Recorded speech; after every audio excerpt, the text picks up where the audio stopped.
जिन जिन देवताओं के बारे में बताती है उनके बारे में हमें जानना बहुत जरूरी है।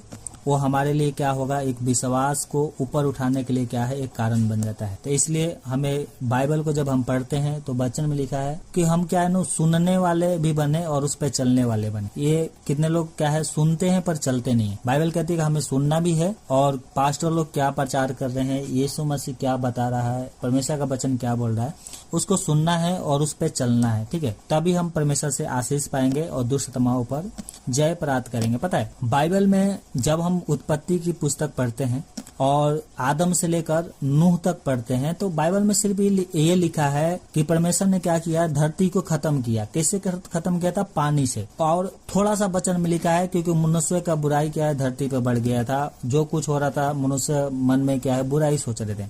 अब कहने का मतलब यह है कि क्या पहले ज्यादा पाप होता था, अब क्या कम पाप हो रहा है? नहीं, पहले से भी ज्यादा अब मनुष्य पाप कर रहे हैं। उस समय भी पाप हुआ था, आज भी हो रहा है। ठीक है, तो अब परमेश्वर धरती क्यों नहीं खत्म कर रहा है? तो उसका एक कारण है।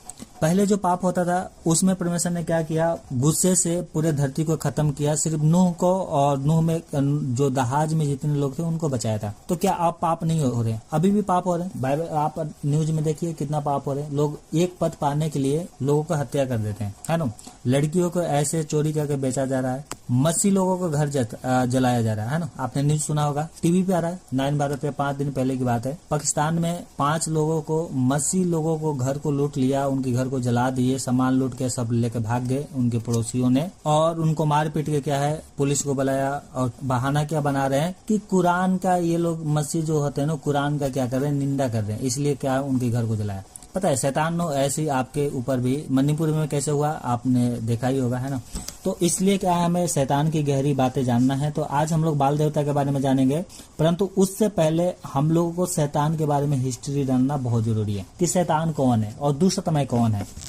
आपने बाइबल में सुना है कि दानों के बारे में भी सुना है, दुष्ट आत्माओं के बारे में सुना है, देवताओं के बारे में भी सुना है और शैतान के बारे में सुनना है। परंतु ये सब क्या है, अलग अलग आत्माएं हैं। शरीर मर जाता है परंतु आत्मा जीवित रहता है। ठीक है, और खासकर शैतान जब तक नरक में नहीं जाएगा, जब तक यीशु मसीह हमारे आकर राजा न बन जाए पूरे दुनिया का। स्वर्ग और पृथ्वी का सारा अधिकार तो उसी के पास है। परंतु एक दिन है जहाँ पर सबका न्याय किया जाएगा। ठीक है, पता है, उत्पत्ति 6 अध्याय में और 1 से 4 तक हम पढ़ते हैं तो यहाँ पर बुराई के बारे में लिखा है। मैं थोड़ा सा पढ़ देता हूँ जिससे आपको पता होगा। आपने बहुत लोगों ने पढ़ा भी होगा, परंतु मैं फिर से पढ़ना चाहता हूँ जिससे आपको अच्छे से पता होना चाहिए। ठीक है, क्या लिखा है? मनुष्य का बुराई या मनुष्य का पाप या स्वर्गदूतों का पाप भी कह सकते हैं। ठीक है, यहाँ पे क्या लिखा है? 6:1 में, उत्पत्ति 6:1 में क्या लिखा है? फिर जब मनुष्य भूमि के ऊपर बहुत बढ़ने लगे और उनके बेटियां उत्पन्न हुई, तब परमेश्वर के पुत्र ने मनुष्य के पुत्रियों को देखा तो वो सुंदर है, सो उन्होंने जिस को चाहा उन्होंने विवाह कर लिया। और यहोवा ने कहा मेरा आत्मा मनुष्य से सदा लो विवाद करता न रहेगा, क्योंकि मनुष्य भी शरीरी है, उसकी आयु 120 वर्ष की होगी। आप ध्यान से सुनना, यहाँ पर लिखा है उसकी आयु 120 वर्ष होगी, है ना। उन दिनों में पृथ्वी पर दानव रहते थे, और इसके पश्चात जब परमेश्वर के पुत्र मनुष्य के पुत्री के पास गए तो उनके द्वारा जो संतान उत्पन्न हुए वो सूरवीर होते थे, जिनकी कीर्ति प्राचीन काल से परिचित है। ठीक है, यहीं तक, ये 4 तक मैंने पढ़ा है और इसको बाद में पढ़ेंगे। यहाँ पर रुकते हैं। ठीक है, यहाँ पर पता है 2 तरीके से लोग बताते हैं। एक यहोवा विटनेस वाले हैं, ये लोग यहाँ पर थोड़ा सा स्टोरी लिखे हैं, बोल रहे हैं कि नहीं, ये जो केन की जो संतान थी, केन की संतान, और उसके बाद जो आदम के जो पुत्र हुआ था उसका जो संतान थे, ये दोनों के पीढ़ी के बारे में बताया गया। पर ऐसा है नहीं, क्योंकि उन्होंने तर्क क्या देते हैं कि स्वर्गदूत विवाह नहीं करते हैं। यीशु मसीह ने भी कहा स्वर्गदूत विवाह नहीं करते, परंतु आपको याद रखना चाहिए पवित्र स्वर्गदूत विवाह नहीं करते। अब बुरे स्वर्गदूत कुछ भी करेंगे। बुरे स्वर्गदूत जो शैतान के रूप में आज पूरे दुनिया में जाने जाते हैं, वो विवाह भी करेंगे, पाप भी करेंगे, उनके लिए कोई रुकावट नहीं है। और यहाँ पर हुआ, अगर मान लीजिए मेरा नाम क्या है, बबलू कुमार, और मैं किसी मुस्लिम लड़की से अगर मेरा शादी हो गया तो मेरे जो बच्चे होंगे वो क्या नॉर्मल होंगे या दानव पैदा होंगे? सवाल ये है कि कोई भी मनुष्य हो, कोई भी लड़की से शादी करे, किसी भी धर्म में शादी करे, उनके बच्चे जो होंगे वो नॉर्मल होंगे, दानव पैदा नहीं होंगे। और यहाँ पर लिखा है परमेश्वर का पुत्र और मनुष्य का पुत्र का जब विवाह हुआ और उनके जो बच्चे पैदा हुए वो दानव पैदा हुए, सूरवीर, है ना। दानव जो जैसे गुलियत तो सब होते थे वैसे राक्षस की तरह। उनका हाइट पहले नॉर्मली होता था और एकदम से उनका हाइट बढ़ जाता था, है ना। तो यहाँ पर जो बाइबल उल्लेख करती है ना, वो क्या है, स्वर्गदूतों के बारे में बताया गया है। पता है, स्वर्गदूतों के बारे में। और ये क्या, जब इन्होंने शादी किया मनुष्य के पुत्रियों से, तो वो जो स्त्रियां थी उन्होंने क्या पैदा किया, दानव, जिसको राक्षस भी कहते हैं ना। और आगे मैं बताऊंगा, परंतु इसको यहीं पे रोकते हैं, ठीक है। आपको पता है बाइबल में एक परमेश्वर का दास या परमेश्वर का जन भी कह सकते हैं, जिसका नाम है हनोक। हनोक के बारे में आप लोगों ने पढ़ा होगा। हनोक के बारे में लिखा है उत्पत्ति 5:24 में कि वो परमेश्वर के साथ साथ चलता था और एक दिन गायब हो गया क्योंकि परमेश्वर ने उसे उठा लिया था। और हनोक ने पता है एक पुस्तक भी लिखा था जिसको हनोक की पुस्तक भी कहते हैं, और उसको पहले यहूदी लोग पढ़ते थे।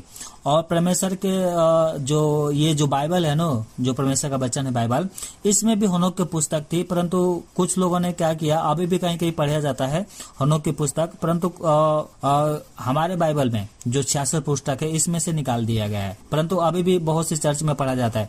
और इसमें एक परमेश्वर का दास है जिसका नाम है यहूदा, और यहूदा ने हनोक के बारे में लिखा है, क्योंकि यहूदा क्या करता था, हनोक की पुस्तक पढ़ा था, है ना। और 1:14 में जब हम पढ़ते हैं यहूदा 1:14 में, तो यहाँ पे लिखा है कि हनोक ने भी जो आदम से 7वीं पीढ़ी में था, इनके विषय में भविष्यवाणी की थी कि देखो प्रभु अपने लाखों पवित्र के साथ आ रहा है, ठीक है। तो इसका मतलब क्या है, हनोक का पुस्तक देखो अभी भी पाई जाती है, मिलती है ना। आप नेट पे हिंदी में आप सर्च करोगे तो हनोक का पुस्तक मिल जाएगा, खरीदोगे तो अमेजोन से भी मिल जाएगा। और बहुत से बुक जहाँ मिलता है, जैसे बाइबल की जो किताबें मिलती है वहां पर भी मिल जाता है, परंतु मैंने हनोक का पुस्तक पढ़ा है, ठीक है, इसलिए आपको पढ़ने की जरूरत नहीं है। और मैं कुछ बातें बताऊंगा, ठीक है, जिससे आपकी नॉलेज के लिए, और ये क्या है, प्रार्थना में आपकी काम आएगी, है ना। ये प्रार्थना में आपकी काम आएगी, तभी आप बाल देवता के बारे में पहचान सकते हैं कि बाल देवता है कौन, ठीक है। तो पता है हनोक ने एक पुस्तक लिखा था और उसको लोगों ने कहानियों में याद कर लिया, और जब मूसा का समय आया था तो वैसे हनोक का पुस्तक भी बचाया गया था, ठीक है। पता है हनोक की पुस्तक में लिखा है कि 200 स्वर्गदूत, जिसे परमेश्वर ने क्या किया था, इनको अधिकार दिया था, और वो धरती पर आकर मनुष्य को क्या करते थे, रहना, उठना, बैठना सिखाते थे, ठीक है। परंतु इनके मन में क्या आ गया, लालच। इनके मन में क्या आ गया, लालच। और यही जो 200 स्वर्गदूत थे ना, जो उत्पत्ति 6 अध्याय में जो हमने पढ़ा था कि परमेश्वर के पुत्र ने मनुष्य के पुत्रियों से क्या कर लिया, विवाह कर लिया, और उनके द्वारा जो बच्चे पैदा हुए हैं वो सब दानव होते थे। और ये 200 स्वर्गदूत थे, और इन्होंने आपस में कसम खाए कि हम क्या करेंगे, सब एक साथ मिलकर क्या करेंगे, विवाह करेंगे, बच्चे पैदा करेंगे, और हम मनुष्य के साथ रहेंगे, ऐसे इन्होंने कसम खाया था, ठीक है। और इनके ऊपर 18 स्वर्गदूत थे ना, ये मुखिया थे, 18 स्वर्गदूत मुखिया थे। और पता है हनोक की पुस्तक 7 अध्याय अगर आप पढ़ोगे ना, तो यहाँ पर सारे बातें लिखा गया है। और पता है इन्होंने क्या किया, इन्होंने आपस में कसम खाया और आपस में बंधन भी बांधे, और एक साथ मिलकर इन्होंने क्या किया, शादी विवाह किया। और यहाँ पर लिखा है ना 7 की हनोक की पुस्तक 7:8 में क्या लिखा है, इस पर्वत को अमरेन कहा जाता है क्योंकि ये ही उन्होंने शपथ ली थी और आपसी बंधन में बांधे थे।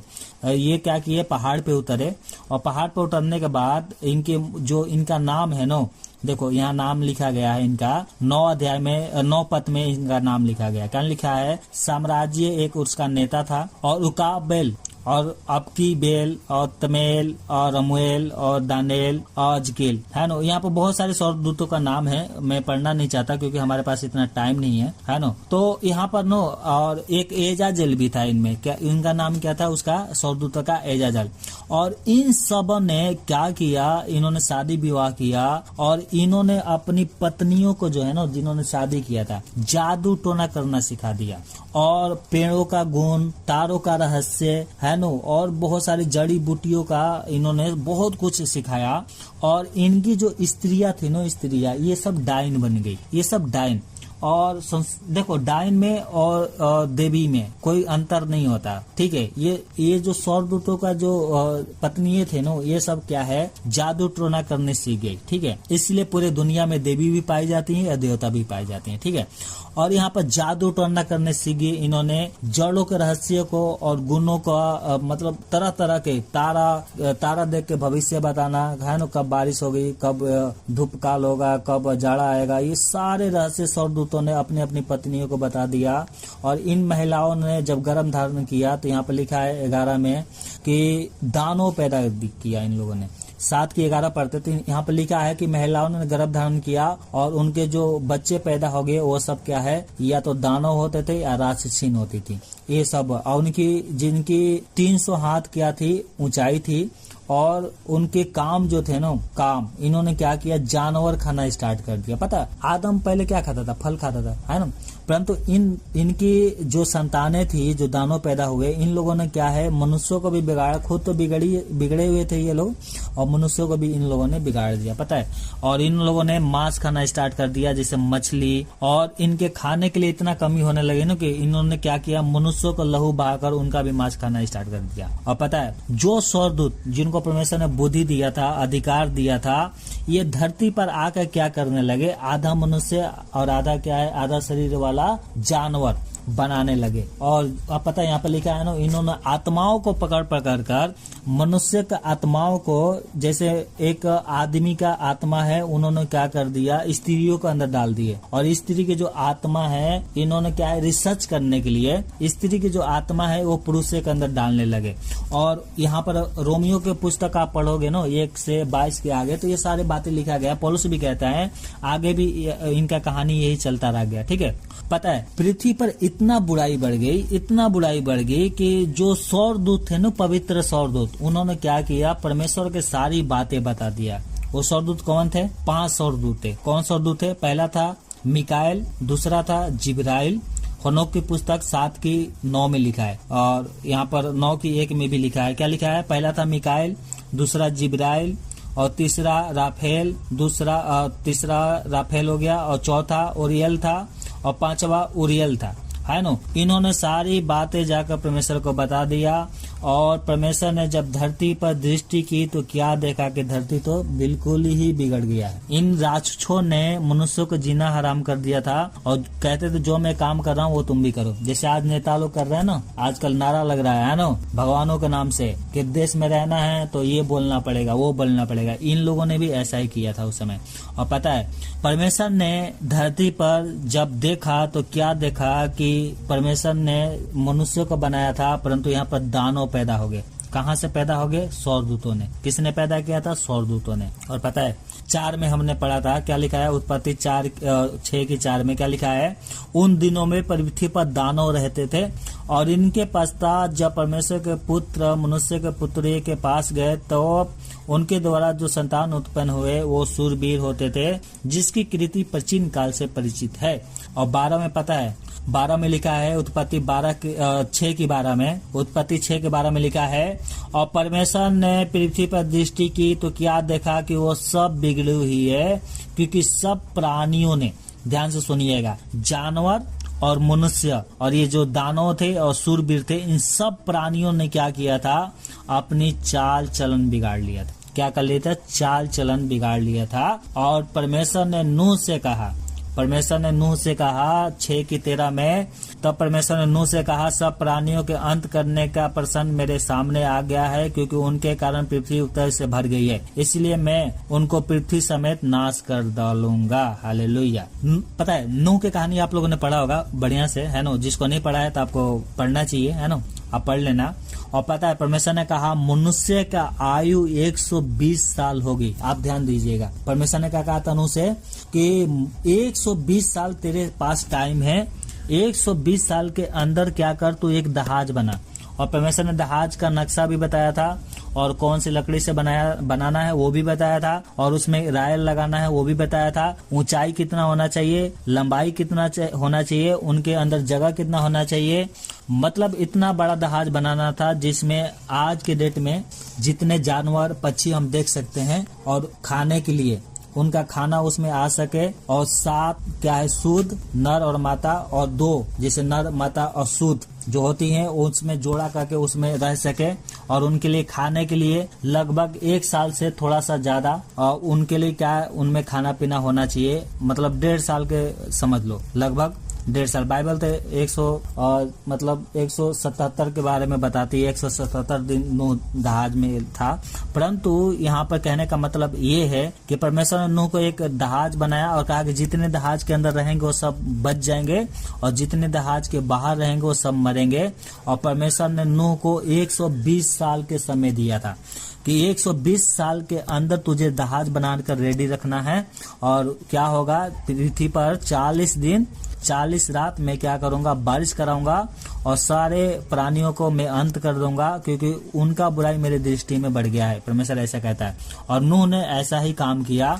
उन्होंने 75 साल के अंदर ही जहाज बना लिया, 75 साल के अंदर ही जहाज बना लिया। और नूह ने बाद में जो काम है ना स्टार्ट किया था, परंतु 120 साल के अंदर ही क्या उसने जहाज बनाया, और जहाज को बनाने में 75 साल लग गया था। और पता है दूसरे धार्मिक किताब पढ़ोगे ना संसार के, तो वहाँ पर कहते हैं 7 दिन में क्या है ना, राजा ने क्या किया, मनु ने 7 दिन में जहाज बना लिया। आज के डेट में इतना बड़ा टेक्नोलॉजी है, कोई भी 7 दिन में इतना बड़ा जहाज नहीं बना सकता। ये संसार के जो है ना कथा कहानी है, वो सब क्या है, और मसीह लोगों को और परमेश्वर के बच्चन पे से क्या है हटाने के लिए, भरमाने के लिए कहानियां हैं।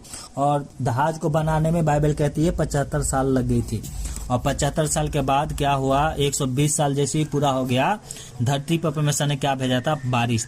और जितने जहाज के अंदर थे वो सब क्या है बच गए, और बाहर थे वो सब मर गए। और बाइबल कहती है जो राक्षस, जो स्त्रियों ने क्या किया था, बच्चे पैदा किए थे, जो दानव थे, वो आज के डेट में दुष्आत्माएं हैं।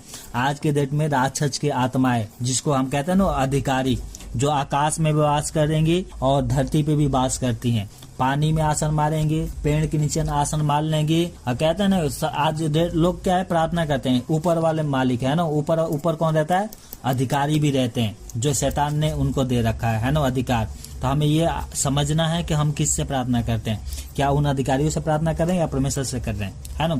अब यहाँ पर रुकते हैं, ठीक है। अब यहाँ पर एजाजेल के बारे में हम थोड़ा पढ़ते हैं, ठीक है। पता है एजाजेल के बारे में लिखा है कि परमेश्वर ने उसे कहा था हनोक की पुस्तक 10:6 में कि एजाजेल के क्या करना है ना, उसको ले जाओ और उसकी पैर और उसके हाथ बांध दो और उसे जंगल में छोड़ दो, जो डिटोल या रेगिस्तान जैसे सुनसान जगह होता है वहां पर छोड़ने के लिए परमेश्वर ने कहा था। और यहूदा का पुस्तक में पढ़ते हैं ना, और पतरस भी कहता है, और भी बहुत सारे लगा है कि 100 दूतों को परमेश्वर ने क्या किया है, बंदी बनाया। इन 100 दूतों को परमेश्वर ने, जो अधिकारी थे, इनको बंदी बना कर रखा है न्याय के दिन के लिए, और इनका न्याय किया जाएगा। परंतु एक मुख्य नाम है जिसका नाम है एजाजेल। एजाजेल क्या किया था, जितने अधर्म जो मनुष्य ने सीखा भी नहीं था, सारे अधर्म, पाप करना, अधर्म और बहुत सारे बातें जो गंदी बातें होता है, जो मैं इसमें बोल नहीं सकता, ये सारी बातें उसको सिखाया। किसको, मनुष्य को। और स्त्रियों को इन लोगों ने क्या बना दिया, डायन बना दिया। और भी बहुत सारी बातें हैं। इसलिए परमेश्वर ने कहा एजाजेल को बंदी बनाकर इसका हाथ पैर बांध दो और ले जाकर रेगिस्तान में, जो सुनसान जगह होता है जिसे जंगल भी कहते हैं, वहां पर छोड़ दो। और लास्ट में जब न्याय का दिन आएगा तो इसका भी न्याय किया जाएगा। हालेलुया। इसका एजाजेल का जो नाम है ना बाइबल में भी मिलता है, जिसे लेवी व्यवस्था 16:10 में पढ़ते हैं। लेवी व्यवस्था 16:10 में पढ़ते हैं, क्या लिखा है, परंतु जिस बकरे पर एजाजेल के लिए चिट्ठी निकले वो यहोवा के सामने जीवित खड़ा किया जाए तो उसके पराचित किया जाए। और वो एजाजेल के लिए, देखिए ध्यान से क्या लिखा है, और वो एजाजेल के लिए जंगल में छोड़ा जाए। ठीक है। अब एजाजेल के लिए क्यों बकरे दिया जा रहा है, परमेश्वर एजाजेल को बकरा क्यों दे रहा है, क्योंकि इसको न्याय के दिन क्या रखना है, जीवित रखना है, इसको खाना देना है जीने के लिए। इसलिए एजाजेल के लिए परमेश्वर ने कहा कि एक बकरे, साल में एक बकरा इसको देना बहुत जरूरी है। तो इसलिए एजाजेल के लिए क्या है, परमेश्वर ने एक नियम ठहराया था, जो लेवी व्यवस्था 16 में हमने पढ़ा था, 10 में, 16:10 में। ठीक है। अब हम आते हैं बाल देवता के ऊपर। ठीक है। तो बाल देवता कौन है, बाल देवता कौन है, मेन स्वर्गदूत है जो लूसीफर है। बाल देवता कौन है, मेन कौन है, लूसीफर है। और इसका बाइबल में बहुत जगह, बाइबल में बहुत जगह क्या है, इसका उल्लेख आया है। आपने पढ़ा है, जैसे पहला राजा 18 अध्याय में पढ़ते हैं, तो यहाँ पर पहला राजा 18 अध्याय में क्या घटना घटती है, यहाँ पर परमेश्वर का दास है जिसका नाम है एलिया। क्या नाम है, एलिया। और अहाब कौन है, राजा है। अहाब कौन है, राजा है। और उसकी जो स्त्री है ना वो डाइन थी, स्त्री जो थी ना डाइन थी। और पता है जो डाइन जो जादू टोना करती है ना, उसको शैतान बहुत ऊंचा पद देता है। और उस समय क्या हुआ था, एजबेल जो थी वो क्या है, महारानी बनी थी, मतलब राजा के रानी। और एलिया क्या है, परमेश्वर का दास है, जैसे हम लोग हैं ऐसे ही परमेश्वर का दास एक एलिया है। और ये एजबेल क्या करती थी, शैतान की सहायता से जादू टोना करती थी और ये परमेश्वर पे दोष लगाती थी, परमेश्वर के लोगों को मारती थी, सताती थी, जेलों में डालती थी। एक दिन एलिया ने कहा कि एक काम करो, अगर तो बाल देवता है तो तुम उसके पीछे चलो, अगर परमेश्वर क्या है जीवित तो उसके पीछे चलो, जो सच्चा है उसके पीछे चलो, पर दो रास्ते पे मत चलो। और इन्होंने एलिया ने कहा कि एक काम करो, बाल देवता के 450 नबी को इकट्ठा करो। और एक और देवी थी जो यहाँ पर लिखा है, उसका नाम था, यहाँ पर पढ़ते हैं 17 में, पहला राजा 18 अध्याय और उसकी 17 में पढ़ते हैं तो वहाँ पे लिखा है, उसका नाम क्या था, 450 असेरा देवी, हाँ असेरा देवी था, असेरा देवी थी, उसको 400 नबी थी, है ना। और 450 बाल की पूजा करने वाले नबी थे और 400 असेरा देवी को पूजा करने वाले नबी थे, है ना। इनको कहा परमेश्वर के दास ने कि इकट्ठा करो और एक काम करो, बलि चढ़ाना है, एक बछड़ा लेना है, उसको काट के लकड़ी पे रखना है और उसमें कुछ आग नहीं लगाना, और तुम अपने देवता से प्रार्थना करना और मैं अपने परमेश्वर से प्रार्थना करूंगा, और जो होम बलि को आग से गिरकर भस्म कर देगा, जला देगा, वो ही परमेश्वर ठहरेगा। तो इन लोगों ने कहा ठीक है, हम ये काम को करेंगे, और इन लोगों ने किया। इन्होंने सुबह से शाम तक बाल देवता से प्रार्थना करते रहे और कुछ नहीं हुआ। जब एलिया ने परमेश्वर को पुकारा और परमेश्वर ने सौर से आग गिराकर क्या किया, बलि को भस्म कर दिया, और सब लोग क्या करे, पुकार उठे कि ये हवा ही परमेश्वर है। ये सब देखकर लोग मुंह के बल गिरकर बोल उठे, ये हवा ही परमेश्वर है, ये हवा ही परमेश्वर है, हालेलुया। अब यहाँ पर बाल देवता कौन है? बाल देवता दुष्टतमाओं का सरदार है। बाल देवता कौन है? दुष्टतमाओं का सरदार है। जब यीशु मसीह काम कर रहे थे और क्या यहाँ पर गूंगों को चंगाई दे रहे थे, बहरों को सुनाई दे रहा था, गूंगे बोल रहे थे, गूंगे क्या है बोल रहे थे और बहरे सुन रहे थे, और प्रभु बहुत बड़े बड़े काम किया, आपने बाइबल में पढ़ा भी है ना। प्रत्येक घटना घटती है मत्ती 9 अध्याय में और उसकी 44 में। जब यीशु मसीह एक गूंगों को क्या करते हैं, बोलने की सामर्थ देते हैं, और गूंगा जब बोलने लगता है, गूंगी आत्माएं जब उसके अंदर से निकल जाती है और गूंगा जब बोलने लगता है, तो यहाँ पर फरीसी आके क्या कह रहे हैं कि ये दुष्ट आत्माओं के सरदार बाल जुबलुल के सहायता से दुष्ट आत्माओं को निकालता है। सुनिए, पुराना नियम में क्या नाम था इसका? बाल देवता। इसको क्या बोलते थे? बाल देवता। यहाँ पर क्या नाम आ गया? बाल जुबुल। क्या नाम आ गया? बाल जुबुल। और देखो, नाम बदलता है परंतु आत्मा वही रहती है। नाम बदल जाएगा, शरीर बदल जाएगा, परंतु आत्मा वही रहेगी। तो शैतान भी ऐसा ही, वो क्या है ना, तरह तरह के शरीर बदलता है, नाम बदलेगा, आत्मा वही है, ठीक है। तो यहाँ पर ये जो बाल देवता है ना, वो क्या है? दुष्ट आत्माओं का सरदार है। दुष्ट आत्माओं का क्या है? वो सरदार है। और यहाँ पर लिखा है मत्ती 12:24 में जब हम पढ़ते हैं तो वहां पर भी लिखा है, क्या कहा उन्होंने? यहाँ पर भी कहा कि कौन कह रहा था? फरीसियों ने क्या कहा कि ये तो दुष्ट आत्माओं के सरदार कौन? बाल जबूल की शैतान की सहायता के बिना दुष्ट आत्माओं को नहीं निकालता। पता है, प्रभु कहते हैं कि मैं अपनी महिमा नु किसी को नहीं दूंगा, ना तो मूर्तियों को और ना ही शैतान को। यशायाह 42:8 में लिखा है, मैं यहोवा हूँ, मेरा नाम यही है, अपनी महिमा मैं दूसरों को नहीं दूंगा, और जो स्तुति मेरे योग है वो खुद ही मूर्तों को नहीं दूंगा। अब यहाँ पर पता है क्या होता है? यहाँ पर बाल देवता को जो जिक्र आ रहा है बार बार, तो यहाँ पर बाल देवताओं को क्या कहा गया है? दुष्ट आत्माओं का सरदार। किसका सरदार? दुष्ट आत्माओं का सरदार, या संसार का भी सरदार। बाइबल कहती है कि दुष्ट आत्मा का सरदार कौन है? बाल देवता। और संसार का सरदार कौन है? बाल देवता, और कोई अलग नहीं है। अब यहाँ पर आप सोचेंगे कि हमारा परमेश्वर तो क्या है, इन सबसे महान है। हाँ, हमारा परमेश्वर महान है, परंतु संसार के जितने लोग हैं ना, वो सब क्या है? एक भटकी हुई आत्माओं के पीछे चल रहे हैं, एक भटकी हुई आत्माओं के पीछे चल रहे हैं, जिसका नाम है बाल। और बाल से बड़ा कोई नहीं है, बाल से बड़ा कोई भी दुष्ट आत्माएं, कोई भी देवता नहीं है, क्योंकि बाल ही क्या है? लूसीफर है। बाल ही क्या है? लूसीफर है। आप यहाँ पर ध्यान रखना, ठीक है। आगे क्या लिखा है? पवित्र आत्मा के कार्यों को इन लोगों ने क्या कर दिया? शैतान को हाथ में सौंप दिया। जब यीशु मसीह ने पवित्र आत्मा के सामर्थ्य से बड़े बड़े काम किया तो लोगों ने कहा कि ये तो लूसीफर की सहायता से, बाल की सहायता से है ना, दुष्ट आत्माओं के जो सरदार है बाल, उसकी सहायता से दुष्ट आत्माओं को निकलता है। परंतु पता है, यहाँ पर जो संसार का सरदार है ना, जिसका नाम है बाल, और ये दुष्ट आत्माओं का क्या है, सरदार है। यीशु मसीह ने उसको दोषी ठहराया। यीशु मसीह ने उसको क्या किया है, दोषी ठहराया।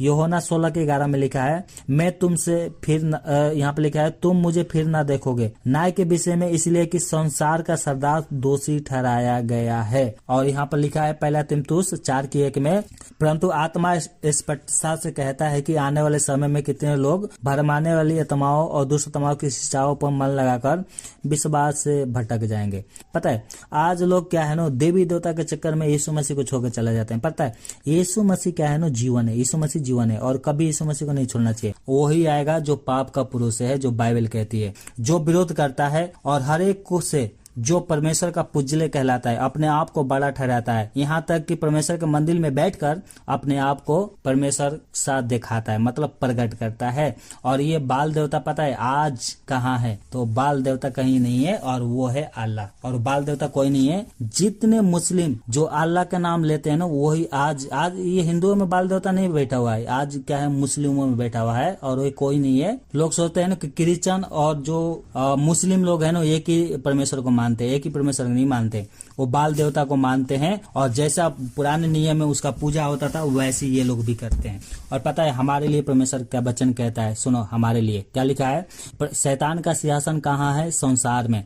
और परमेश्वर कहता है कि मैं जानता हूं कि तुम लोग वहां रहते हो, कहाँ रहते हो, जहां शैतान का सिंहासन है। प्रकाशित वाक्य 2:13 पढ़ते हैं तो वहां पर लिखा है कि मैं जानता हूं कि तू वहां रहता है जहां शैतान का सिंहासन है। और यहाँ पर पता है हमारे लिए परमेश्वर ने एक बात कहा है और उसको हमें याद रखना है, उससे हमें याद रखना है। देखो आपके ऊपर कितना भी सताव आ जाए, आपको नॉलेज होना चाहिए, परंतु आपका विश्वास प्रभु पे से कभी हटना नहीं चाहिए। यीशु मसीह से महान कोई नहीं है। हमने बहुत सारे पुस्तक भी पढ़ा है, धार्मिक पुस्तक, संसार की पुस्तक सब मैंने पढ़ा है और बाइबल के भी मैंने पढ़ा है ना।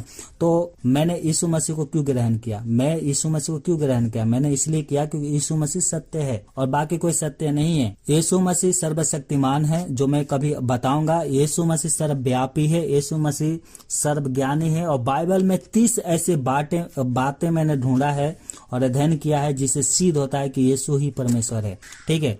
और बाकी सब क्या है, या तो कोई राजा था या कोई अधिकारी था, सब मर गए। सब कोई 110 साल में मर गया, कोई 120 साल, कोई 80 साल में मर गया, परंतु यीशु मसीह मरा और वो कभी मरेगा, जी भी उठा और वो कभी मरेगा नहीं। पता है बाइबल में बहुत से लोग मरे हुए में से जी उठे, बाइबल में बहुत से लोग मरे हुए में से जी उठे और संसार में भी बहुत से लोग मरे हुए में से जी उठे, परंतु वो मरे हुए में से जी उठे और फिर मर गए। और हमारा यीशु मसीह मरे हुए में से जी उठा और वो कभी मरेगा नहीं। यही यीशु मसीह में खासियत है। हालेलुया। वो मरे हुए में से जी उठा क्यों, जीने के लिए। और लोग मरे हुए में से जी उठे फिर वो 2 साल जिए, 3 साल जिए, 10 साल जिए, 20 साल जिए, फिर मर गए। क्यों मर गए, क्योंकि वो मनुष्य थे।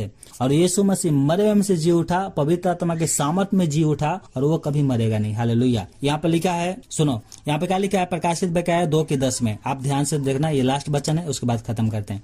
पता क्या लिखा है, जो दुख तुझको झेलने होंगे ना उनसे मत डर। सुनिए ध्यान से, जो दुख तुझको झेलने होंगे उससे मत डर, क्योंकि देखो शैतान तुम में से कितनों को जेल खाने में डालने पर है, ताकि तुम परखे जाओ और तुम्हें 10 दिन तक क्लेश उठाना होगा। प्राण देने तक विश्वासी रह तो मैं तुझे जीवन का मुकुट दूंगा। हालेलुया। मैं तुझे जीवन का मुकुट दूंगा। कब दूंगा, प्राण देने तक विश्वासी रह तो मैं तुझे जीवन का मुकुट दूंगा। पता है यीशु मसीह को मानने से किसी का धर्म नहीं बदलता है। यीशु मसीह को मानने का मतलब है हमने जीवन को पा लिया। यीशु मसीह क्या है, जीवन है। और वो कहता है देखो तुम्हें दुख तो झेलना है, यीशु मसीह के पीछे चलना क्या है, हमेशा आशीष ही आशीष नहीं मिलेंगे, दुख मिलेंगे, है ना। परंतु इस दुखों में जो प्रभु के पीछे चलते रहेंगे और प्राण देने तक विश्वासी बने रहेंगे, तो यीशु मसीह ने वादा किया है कि मैं तुझे जीवन का मुकुट दूंगा। हालेलुया। आज के डेट में पता है जो यीशु मसीह को छोड़ देते हैं वो किसी भी देवी देवता के पीछे किसी के पास चले जाए, उनका उद्धार हो ही नहीं सकता, क्योंकि स्वर्ग और पृथ्वी का सारा अधिकार यीशु मसीह को दिया गया है, मैंने भेजा है ना। परंतु हमारे लिए एक आशा है और वो है हमारे यीशु मसीह। इसलिए कथा कहानी पे आपको मन नहीं लगाना है। यीशु मसीह के पीछे चल रहे हो, ना तो लेफ्ट ना तो राइट मुड़ के देखो, सीधा यीशु मसीह के पीछे चलो, पीछे भी मुड़ के नहीं देखना। आंख बंद करके हमें प्रभु के ऊपर विश्वास करना है और मन से आत्मा से क्या करना है, विश्वास करना है। और कुछ अगर आपके मन में कुछ क्या है मतलब कुछ बातें हैं तो प्रभु से पूछो, प्रभु क्या करेगा आपको बताएंगे, बिल्कुल बताएंगे, क्योंकि यीशु मसीह जिंदा है। उसने कहा है, पता है यीशु मसीह सर्वशक्तिमान है। क्या कहता है, जहां 2 या 3 मेरे नाम पर इकट्ठे होते हैं मैं उनके बीच में होता। सोचो भारत में और दुनिया भर में हर एक कलीसिया में यीशु मसीह आता है, हर एक कलीसिया में यीशु मसीह की नजरें रहता है, हर एक कलीसिया में अपने कान को लगा कर रखता है कौन क्या प्रार्थना करे। आप घर में भी प्रार्थना करते हैं ना, वहां पर यीशु मसीह सुनता है आपकी प्रार्थना, चाहे कलीसिया में करो या घर में करो, कहीं भी। सोचो दुनिया में कितने कलीसिया है, हर एक जगह यीशु मसीह है। क्या कोई ये कौन है, सर्वशक्तिमान परमेश्वर, मतलब सर्वव्यापी परमेश्वर।